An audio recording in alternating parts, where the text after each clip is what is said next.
मकर संक्रांति का जो दिवस है वो कोई साधारण नहीं। आप लोग दान करते हो मकर संक्रांति पे? कितनी चीजें दान करते हो? और सुहागन माताओं को देते हो ना? क्या देते, कितने देते हो? 13 14 कितने हैं? 14। कौन से पुराण में लिखा है कि 14 चीज देना चाहिए? अरे बोलते जाओ जरा जल्दी जल्दी, बड़ी मुश्किल से तो पकड़ाई में आते हो तुम शिवरी नारायण वालों। 14 चीजें दान देना है। किस पुराण में लिखा है? कोई तुमसे पूछ सकता है तो महाराज आप कह सकते हो अग्नि पुराण में वर्णन आता है। कौन से पुराण में लिखा है? अग्नि पुराण में लिखा। देवऋषि नारद भगवान विष्णु के पास जाकर पूछते हैं, नारायण कृपा करिए। भगवान विष्णु ने पूछा क्या बात है, बोलिए देवऋषि नारद क्या चाहते हो? चाहते क्या हो वो बताओ। महाराज हमें इतना सा बता दो, शिव जी के यहां जाते हैं तो पहले उनके द्वारपाल से पूछना पड़ता है अंदर जाने के लिए। ब्रह्मा जी के यहां जाते हैं तो ब्रह्मा जी के द्वारपाल से पूछना पड़ता है। इंद्र के यहां जाते हैं तो इंद्र के द्वारपाल से पूछना पड़ता है। हम जितनी भी जगह जाते हैं तो कोई ना कोई द्वारपाल से हमें पूछना पड़ता है अंदर जाने के। भगवान देवऋषि नारद कह रहे हैं नारायण से कुछ ऐसी कृपा कर दो कि हमें किसी से आज्ञा लेना ही नहीं पड़े। भगवान विष्णु तो उनकी बात को बस थोड़ा सा सुने और अंदर चले गए। नारद जी को लगा हमारा तो कोई जवाब ही नहीं दिया। नारद जी वहीं पर टिक गए, खड़े रहे, नाम जाप करते। विष्णु वापिस आए और देवऋषि नारद से कहा एक काम करो, जब सूर्य मकर में प्रवेश करते हुए उत्तरायण की ओर जावे, उस घड़ी उस पल में देवऋषि नारद तुम 14 बार भगवान के नाम का, शिव नाम का दान दे दीजिए। भगवान नारायण के नाम का, राम नाम का, कृष्ण नाम का दान दे दीजिए। अब देखो यहां पर यह नहीं लिखा कि प्लास्टिक का डब्बा दो। समझ लेना जी हो अच्छे से कि लोगों ने दान को कितना भ्रष्ट कर दिया वो बताया जा रहा है। अग्नि पुराण में यह नहीं लिखा कि तुम प्लास्टिक की चाय की चन्नी दो 14,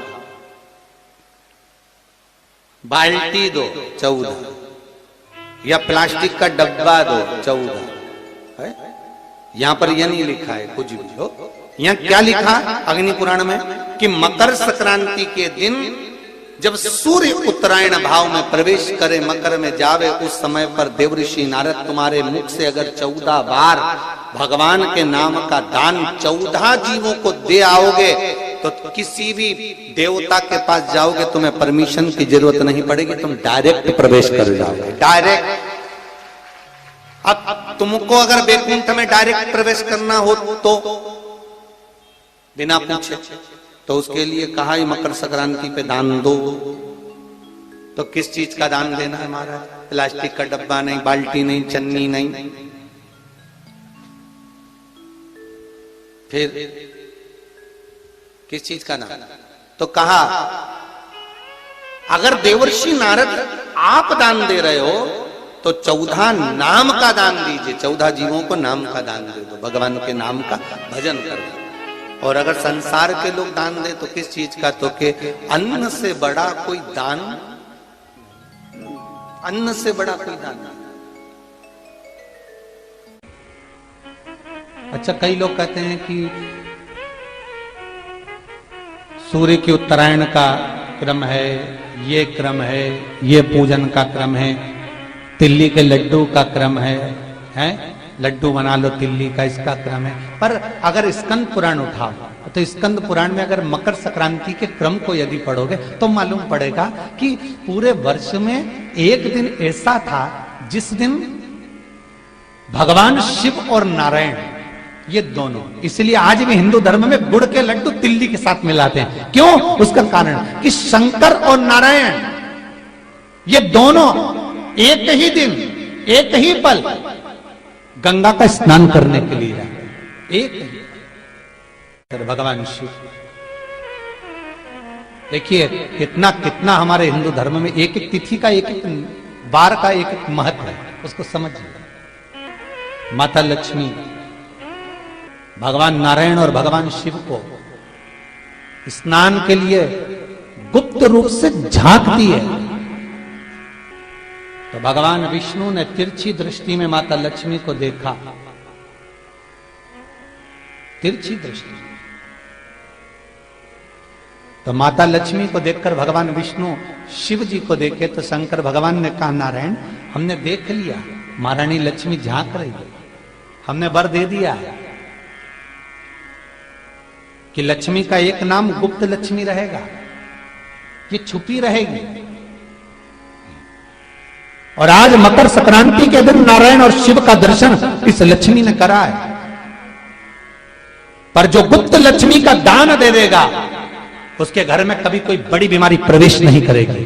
कैंसर जैसा रोग, किडनी और लीवर का रोग नहीं हो सकता। आज भी नियम है कि मकर संक्रांति के दिन एक लड्डू बनाया जाता है गुड़ और तिल्ली का, उसमें 1 का सिक्का 2 का सिक्का या कोई लक्ष्मी उसमें फंसा दी जाती है और लड्डू को पैक कर कर किसी मंदिर में दान दे दिया जाता है। उसको कहते हैं गुप्त लक्ष्मी, जिससे घर में कोई बड़ी बीमारी प्रवेश न हो।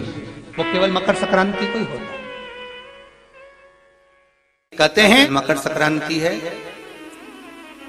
जिस समय पर कल सूर्य उत्तरायण आ जाए और पहले दिन उत्तरायण के दिन ही जब संध्या का समय होता है, शाम का समय होता है महाराज, संध्या का जो समय होता है शाम का, अगर कोई बच्चा पलंग पर बाथरूम करता हो, गंदगी करता हो, सारी औषधि कर ली, दवाई कर ली, और या बच्चा रात्रि को उठकर चिड़चिड़ करता हो या रोता हो रात भर महाराज, उसके लिए, या माता के स्तनों में बच्चे को पिलाने के लिए दूध ना आता हो उसके लिए, या बच्चा रुदन करता हो या बच्चा गंदगी करता हो उसके लिए, कल शाम के समय पर प्रथम दिन में जब भगवान उत्तरायण आ रहे हैं मकर राशि के अंतर्गत, तो शाम के समय पर मकर संक्रांति के दिन गुड़ को पानी में मिलाकर शिवजी पर लेपन कर दो, उसी हाथ को बच्चे को मंदिर के बाहर चटा दो महाराज, फिर वो पलंग पर कभी गंदगी नहीं करेगा महाराज। जिस नारी का स्तन में दूध नहीं आता हो बच्चों को पिलाने के लिए, उसको भी अगर चटा दिया जाए तो स्तन में दूध आना प्रारंभ हो जाए महाराज। जो बच्चा रात्रि को रोता हो, जाग जाता हो, उसको भी अगर वो हाथ चटा दिया जाए तो वो काम करता है महाराज। ये कल के दिन करके देखना, बाद में बताना जरूर हो। शुगर वाले जीव जिनकी शुगर ऊंची नीची हो रही हो, ज्यादा शुगर की परेशानी आ रही हो और इंजेक्शन लेना पड़ रहा हो, उनके लिए निवेदन है काली तिल्ली कल के लिए है ये खास तौर से, बाकी के शुगर के लिए तो उपाय और बाद में बता देंगे, पर कल के लिए जो करना चाह रहे हैं जिनकी शुगर लेवल में नहीं आ रही है, काली तिल्ली शंकर भगवान के शिवलिंग पर समर्पित कर दो और उस काली तिल्ली को जब शिव जी पर चढ़ाएं तो महाराज हाटकेश्वर महादेव का नाम लेना है। कौन से महादेव? हाटकेश्वर महादेव का नाम लेना है और शंकर भगवान पर काली तिल्ली चढ़ाते जाना है। उसमें कंकर नहीं हो, सफेद तिल्ली का एक भी दाना नहीं हो, इसका ध्यान रखिएगा।